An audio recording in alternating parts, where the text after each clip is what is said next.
المهم نوفل كيدير الاشارات في سناب شات، في الانستغرام، في تيك توك. نوفل كيدير الاشهار العياده ديالو باش الناس يجيو يصوبوا عنده. انا شنو كيجيني؟ شوفوا هادشي راه اليوم والبارح. شوف انا ما عنديش فلوس، بغيتك تعاوني.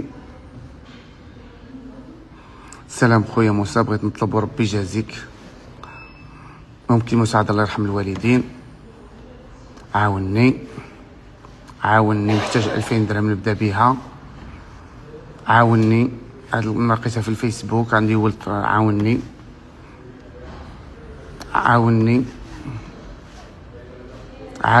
انا من المغرب، محتاجه منك مساعده، عندي 2 ولاد، انا ما عنديش، عاوني. بغيت غير شي 1000 درهم. المهم انا راه خدمت بكري، هاد النوامر هادو كلهم سعايه وما تيحشموش، ونمرة الخدمه وداخلين كيسعاو. واش حنا دايرين نمرة الخدمه ولا السعايه؟ اي واحد يدخل يسعى، يدخل يدير. غنبقى نحط هادشي في الفيسبوك وفي السوشيال ميديا باش شي واحد يعطوني اتساع.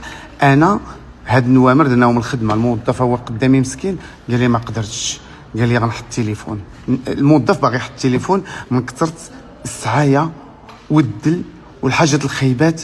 ما عرفت منين مصنوعين. عينا ما نهضروا معاكم ابو زبال، عطيوناش برتساع. راه حنا درنا نسترزقوا الله، حنا درنا النمره لا كلينيك، ما درناش هنايا صوفيا الخيريه.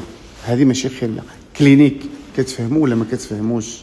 حنا بغينا الناس يتواصلوا معنا، اللي بغينا يديروا العمليات، يديروا التجميل، ماشي يتواصلوا معنا الناس يسعاونا. اللي بغى يسعى يمشي للجامع، يمشي يسعى لسيدي ربي، يمشي يشوف الخيريات في المغرب.